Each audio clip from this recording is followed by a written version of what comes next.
Hello guys, and welcome back to Bright Founders Talk from Temi, an international software development company that designs, builds and delivers software for sustainable businesses and promising startups. Today guys, you can see we've got a new guest with us, Julien Vallet, CEO and co-founder of Finst. Julien, hello, how are you? Hi, good afternoon, Matt. I'm doing great, thank you. Thank you for having me. Thank you for coming on, Julien. Julien, before we get started, I always like to get to know the man, female behind the machine. Tell me something interesting about you, which maybe not many of your employees or anyone that knows you knows about you. Well, obviously, in short, I'm the CEO of Finst. We're a cryptocurrency exchange regulated in the Netherlands. Background lies in financial markets and trading, 31 years old. I am French, living in Amsterdam for almost a decade. Passionate about investing, trading, and helping people grow their wealth. And one of the things I'm also passionate about is aviation. I'm a pilot myself. So flying here is one of the things not many people, not all my employees know about me, although most do. But that's my second biggest passion in life, together with investing. Really interesting. Okay, how long have you been doing that for, piloting? I've been dreaming of becoming a pilot since I was probably a young kid. And I told myself before I'm 30 years old, I want to have my private pilot license, which I managed to do 3 weeks before my 30th birthday. So started 3 years ago to learn, 2020, beginning of COVID, and got my license a little bit over a year ago now. Wow. Okay, congratulations for sure. That was actually going to be one of the questions today. I was going to ask you, what did you wish to be when you grew up? Of all of those years ago, but obviously you already answered that at the beginning. It's amazing. Tell me, Julien, how and has learning to fly, learning to be a pilot, how has it helped you in your career? Have you been able to see things differently? Yeah, it's a really good question, because it actually, looking back, it did help me. But when you are doing it, you don't really grasp how learning new things will help you. It's only after you learn them that you realize, okay, this is actually helping. I think, obviously, you can imagine the parallel working in financial markets and aviation. There's a few things in common. Number one is you've got to face high pressure environments. You've got little time to make decisions. And of course, in financial markets, if you make the wrong decisions, it's not going to cost you your life. But in aviation, it does. So you've got to be able to understand very fast changing environments, adapt very quickly, and make the right call, because your life depends on it. So I think self-control, focus, and also being able to basically use everything you've learned in the book and apply it in a very short amount of time. This is really the most interesting overlap between these two things, I would say. Interesting. Really interesting. Makes me want to fly. I love aviation as well. I haven't got my pilot license, but I would love to do that too. Julien, tell me a little bit more about your history moving to Amsterdam. You said you're originally from France. You've been there 10 years, I think you said. Now, how are the French different to those in Amsterdam? What's the differences? I think the culture, I mean, I always wanted to work either in finance or becoming a pilot. Well, it turns out I made the choice of studying, and probably that was the right decision. And the culture of financial markets and trading is a lot more developed in the Netherlands than it is in France. The reason being that trading was invented in the Netherlands. Either you would move to Paris if you're French, which I wasn't. I was living in the south of France, very far away from Paris. Didn't want to go back to Paris, although I was born there. And the opportunity I got to join DEGIRO, which is currently the largest online stockbroker in Europe, which was founded in Amsterdam. I was one of the first employees. Got the chance to join and launch the French market for that company. And it's an opportunity that I probably couldn't have found in France. And also the entrepreneurial culture is also extremely developed in the Netherlands. It's very easy to set up a business. People are really driven. They move forward. They move fast. They're business savvy. So it's a great country to launch a startup, great environment to do so as well. And that's basically at 23-year-old why I decided to move there. Of course, if someone had told me you'll be in a decade from now leading one of the fastest growing financial institutions in the country, I'm not sure I would have believed it. But here I am together with our amazing team. Absolutely amazing. Tell me a little bit more about the people. Have you noticed kind of a difference in the way people work, how you work? You're saying obviously on a business level that the market's much more advanced, but what about on a people level? Your company obviously full of people. How do you see these kind of differences between you? Dutch people are known to be probably some of the most straightforward people in the world. I've seen some videos on Instagram which make me laugh always. Right. When they have something in mind, they're not going to go 10 different routes. They're just going to say it. And I'm very much like that as well. And I think that helped me connect on a deeper level with Dutch people because, you know, they're not so much into office politics and they just go straight to the point. And I like people like that because it saves time, avoids misunderstanding. So that is something that you really have to give to Dutch people. However, in our company, we're very international. We have 10 nationalities for 14 people right now, coming from all continents. And that obviously helps bringing different perspectives, understand how, you know, people from Asia thinks towards a certain problem because they've been raised in a culture where that's the way people are being solved, the problems are being solved, or because, you know, they're used to certain ways of being as humans, and that translates into also the way they think at work. And so I really love being surrounded by people from so many different countries. It really helps the business, therefore also helps our clients, because we move faster and because also we get to learn from each other, and that's always an amazing journey. For sure. It is one of my, I follow someone on Instagram who he moved to the Netherlands, I don't know, many years ago, speaks Dutch now. And as he's there, he's always doing these videos showing the differences between, oh, am I good at playing the piano? No. Yeah, it just, those kind of things are very funny. Tell me, let's go into the world of everything that you're doing at Finst. So start right from the beginning, just in a few sentences for our listeners. Just explain it, what you're doing. Explain it to me like I'm 5, as they say. Yeah. So we enabled private individuals, just like you and me, from all over Europe to invest in cryptocurrencies with the lowest possible fees. We offer fees that are 5 times on average lower than our competitors. Via a platform that is both very easy to use, but also very comprehensive for people who are familiar with trading. And we do it in a very safe environment and a regulated environment. We are regulated by the Dutch Central Bank, and we really invested a lot in the safety of our clients' assets. So what makes us unique is really this combination of being able to invest very quickly, easily, in a safe way with the best fees. Mm-hmm. Tell me a little bit more about your experience. You mentioned it there.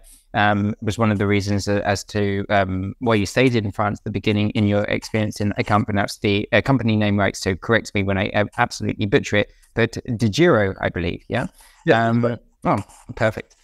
So tell me a little bit more about that. How did the experience that you got at DeGiro, I think it was over 6 years you were there, how did that help you in Finst today? So I joined DeGiro as one of the first employees. I think I was number probably 20 or something. And there are now 1,000 plus people. So really, really early stage. The idea of DeGiro was to say it is very expensive to invest in the stock market right now for retail people, although it is very cheap to do so for professional investors. We want to create a level playing field between retail investors and professional investors. That was the mission.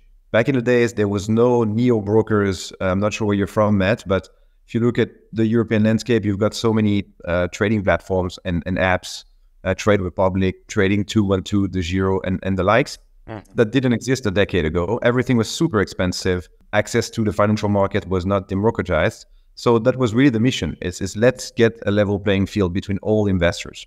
And let's make sure that everyone can easily access the financial markets and therefore grow their wealth, build their pension, fund their next house. And that was the goal.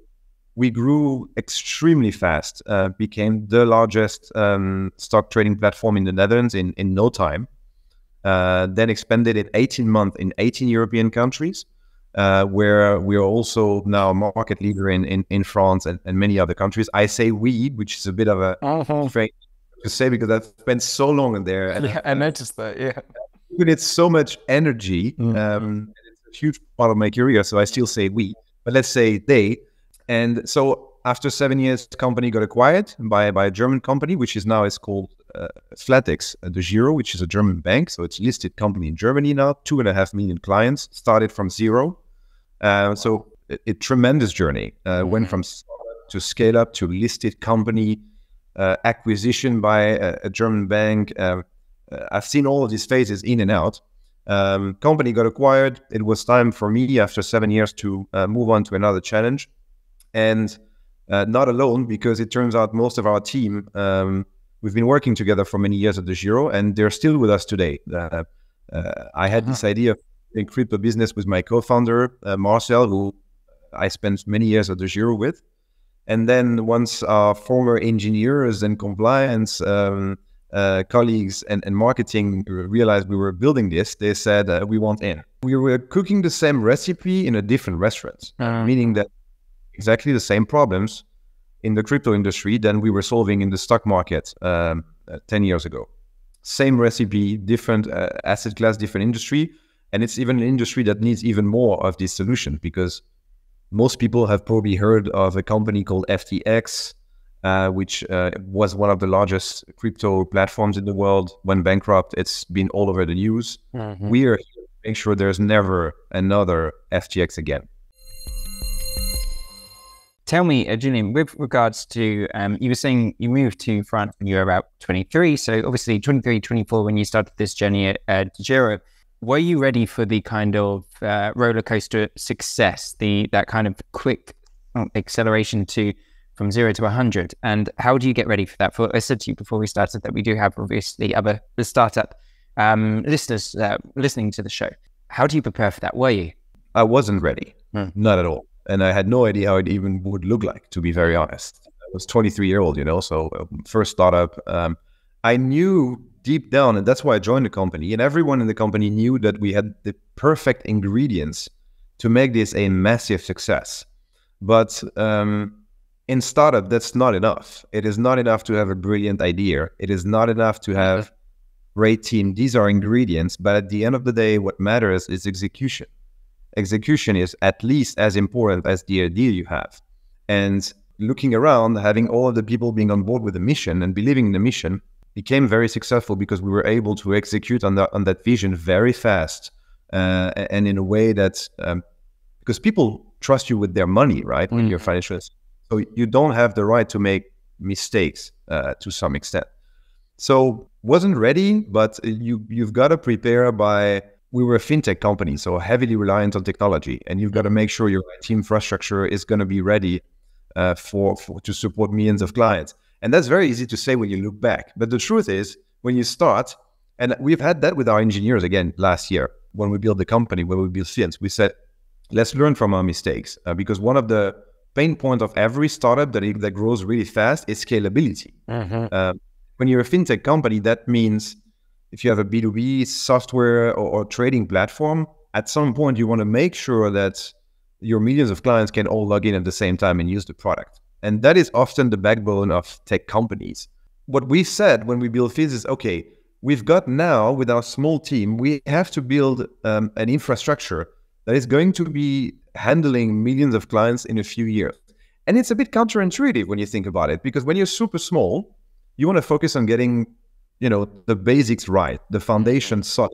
But if you don't invest into making sure that you can support the growth of 10 years down the line, it's too late. Because once you have those millions of people on board and your systems cannot handle it, you can't just change things that easy. So this is a thing that I didn't know back then, but now we've learned. We've learned that if you believe in your idea, if you have the right people, if you know how to execute, just always build things. First, do things that don't scale. That's not from me, but that's something we do.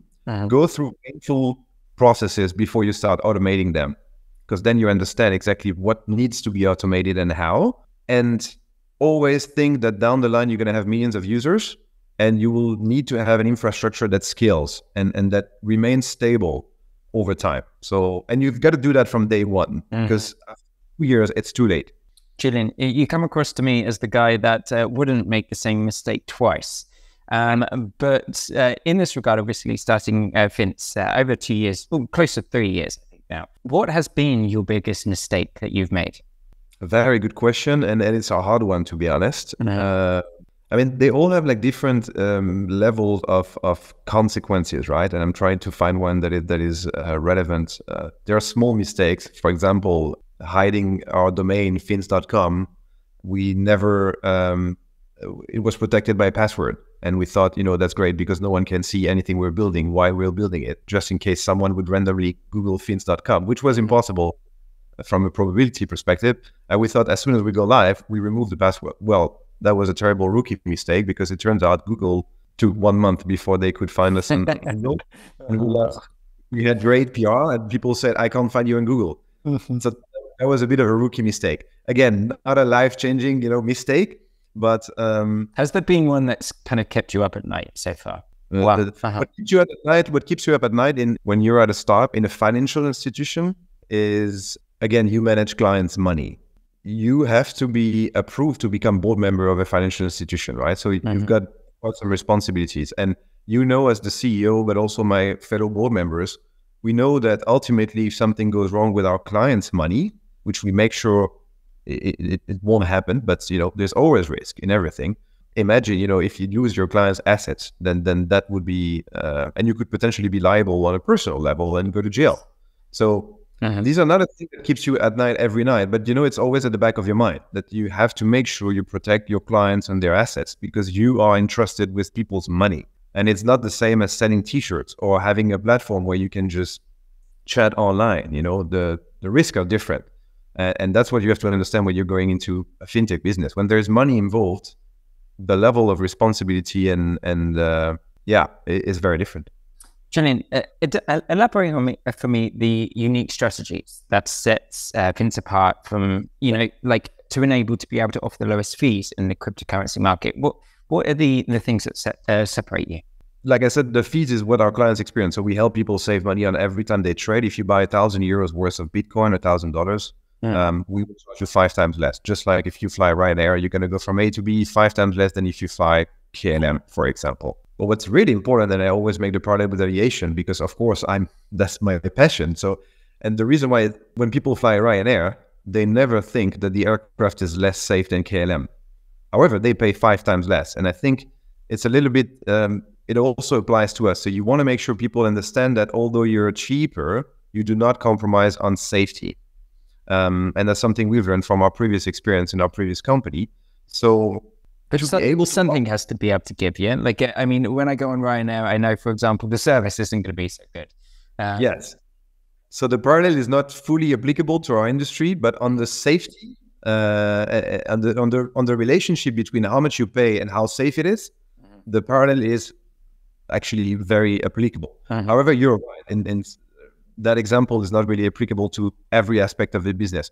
As far as we know, there's 2 ways to charge less. Either you're much better at the costs that are involved with running your business, and that's something that's our secret sauce. We know how to operate because we've done that before. We know how to operate a low-cost trading platform at scale, and that's how it enabled us to ultimately charge that little amount of fees. The other part is we make less margin than our competitors, and that's a big part of the answer. We are less greedy. If you knew, so on average in the Netherlands, it costs 1.3% to buy a Bitcoin. So let me rephrase. If you buy 1,000 euro worth of Bitcoin on average in the Netherlands, it costs you 13 euros, 1.3. With us, it costs you 1.5 euros, right? But the difference is it's the same Bitcoin. You get exactly the same thing at the end of the day. If you knew how much it really costs to basically execute that order as a trading platform, you would fall off your share, because the margins historically that have been applied in the financial industry on some financial services like investing and trading platforms, they make margin coefficients 50 to 100, some of them. Whereas a closed shop or restaurant will make times 3, times 4. That's the norm in many. So we apply margin coefficients that are in line with most industries. We take less margin, and of course, then it becomes a volumes game. So you've got to make sure you have enough volumes on your platform, in our case, to be able to sustain and then have a sustainable business. So that's a little bit the 2 aspects: is be good enough and be very efficient in executing so that you can offer these low fees because you have costs of running that are low, and don't be too greedy on the margins, because if you have this strategy, people will love you for helping them save money, and they will talk to their friends, and their friends comes to you as well. So you win in the long run, but in the short term, you make less money. And that has been our strategy. also in our previous company, and we're reapplying that same strategy with Finst. Tell me, in regards to your experience with being a CEO now, what is your recipe? You're talking about your secret sauce. What is your secret sauce of being a good CEO? And what is it that you still lack as a CEO? CEO is like manager. You become, you start learning to become a manager or a CEO once you are a CEO. There is no training program. There is no YouTube. Well, there are a lot of good podcasts like yours where you can get a lot of information and make your mind. But ultimately, you learn to be a CEO when you are a CEO, right? From day one, you start learning. You're not up to the game. I think the ability to surround yourself, well known, everyone knows that, but it's actually really hard. Be able to surround yourself with people who believe in the vision, believe in you as a CEO, in order to have a team that is all on the same page, works at the same pace towards the same goals. How do you do that? That's you. There's a lot of testing and learning. So for us, we surrounded ourselves with a lot of people that we've worked with for many years, and so we believe that the foundation, the first 10 people, are those who will get the next 100. So you've got to make sure that the foundation of your house, when you build it, is very solid. Otherwise, there's no point putting a roof if the foundation is solid. So we surrounded ourselves from an engineering perspective, for example, which is the backbone of our business, from people we knew, which became friends over time. So that really helps, obviously. But you can't just have friends around, because if you do that, you end up having people from the same background with the same ideas and who really experience different industries. So you realize after a while, okay, great, we have a very strong foundation. Now you also want fresh perspective on things. So just like every company, you post vacancies, you interview people. But in that process, one thing we've learned is sometimes you need to find a person to fulfill a role in the company quickly, because it becomes too much work and someone needs to do the job. And you might tend to fall for, okay, let's just get someone. To then realize later on, maybe that wasn't the right person. And you've spent time onboarding them, you've spent time getting them up to speed, to then realize that it's not a match after 6 months. So make sure, and it's hard to do, right? But try to make sure that in your interview process, in whatever home assignment you have as part of your recruitment process, that you get to discover not only the skills and the experience that you can read on the resume, get to know the people, what drives them, what makes them want to wake up in the morning. And those kind of things help you, or can help you, trying to surround yourself with even still the same quality of people, but that you don't know. And that's very different, right? So I think that's an important one as a CEO. It's the most important one as a CEO. And then the second one is learning to work on the business, not in the business. And that's, I'm experiencing myself. Sometimes as a CEO, at the beginning, you know everything. You understand every process because you've built it. You engineered them with the team, right? And then as time goes, and we experience it now, there's more and more processes, and there are things I'm not aware of in my own company, which is just 14 people. And that's kind of difficult to deal with, or? Yes, that feeling is a little bit like, how can I not be aware of the fact that this works that way?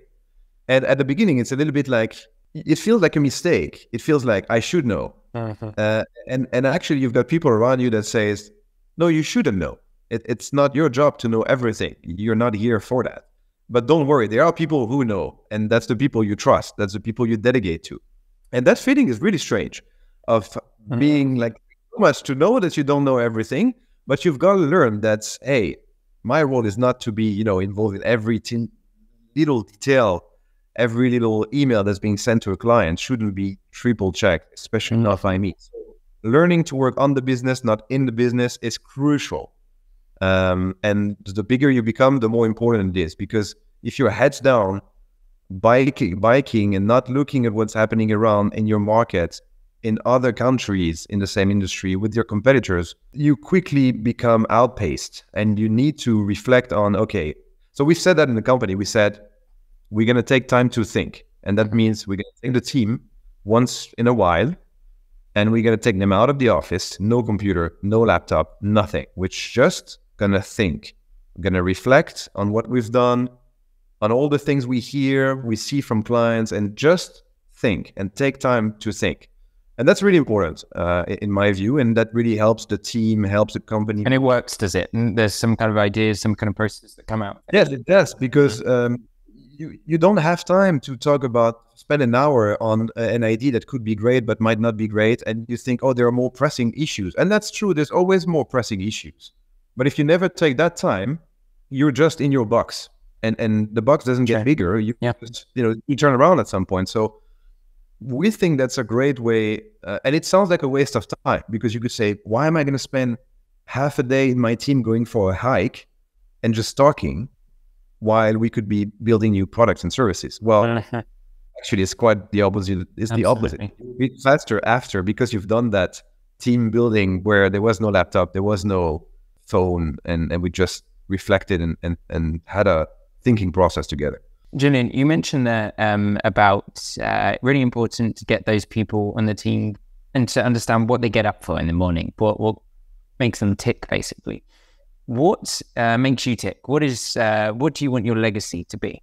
I think there's two types of legacies, right? There's one which is a bit the internal legacy. So let's say if you sell your company or part of it, or there's a shareholder change, or you become listed company, then there's what it was and what it is becoming, and how employees perceive that, etc. And then there's the external legacy, so your clients, basically. How will your clients feel in a decade looking back at your platform? I think the second one is probably more important for us. And the second one is, right now, what makes us wake us up in the morning is when we hear a client saying, hey, last Friday I was having drinks with friends and I got to talk about Finst, and I told them how I really love the app and they should really get it, because that's the best way for them to build their pension, or the best way to save money for that next trip, or to invest, basically. And I got people to start investing who never touched it before, and they've tried different platforms where it felt very complicated, too much for them. And with you, they actually managed to start saving $50 a month. That is an amazing feeling for hearing that is just what helps me stay until 3 a.m. Every night, or that's why I'm waking up in the morning, to get that kind of feedback from clients. I think that's amazing. And in 10 years, you want people to be able to say, I managed to get a small down payment for my house by investing with you guys. Isn't that really amazing to think that very indirectly contributed to how people build their pension or fund their children's studies or get their next house? I think it's amazing. It's basically helping people grow their wealth. That's the legacy we want to leave. And also having people said, I've saved 5,000 euros by investing with you for the same thing versus another. And those 5,000 euros, I reinvested them, and it helped me. And I think that's amazing, an amazing feeling. And that's what we want to leave behind. It's a bit early to say all the things we want to leave behind, but after 11 months really being in the business, having clients on board, I think this is a really important one for us. It's about how much value you add to people. And it sounds a bit cliche, right? Every company says we want to add value, but there is saying it and doing it. We're all about doing it. Absolutely. I mean, I think it sounds cliche to those people that don't do it. Those people understand what it means and how it feels. Tell me, Julien, last question for you. What would you like your parting thought to be for the people listening to the podcast about Finst? What would you like that parting thought to be? Well, we want them to remember that if they have ever thought of investing in crypto, and a lot of people think it's scary, right? But it turns out there's... Yeah, you might, and that's understandable. But I think people think it's scary for the wrong reasons. They think it's scary because they're scared of the unknown.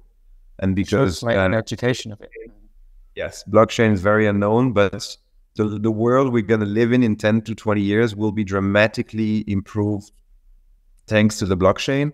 And if you're scared of it, just realize it's because you don't know much about it, and learn about it. And then you will become familiar with it. And once you've done that, if you think that's something I want to try, or if you're already investing in crypto with a certain platform, and if you think, hey, I wouldn't mind saving on my fees, I wouldn't mind getting more investment opportunities. And above all, what I would like to is having peace of mind that my money is kept with a platform that is regulated and super safe, then that's why you should come to us. Perfect. Julien, thank you so much for coming on, everyone. Julien Vallet, CEO and co-founder of Finst. Thank you, Julien.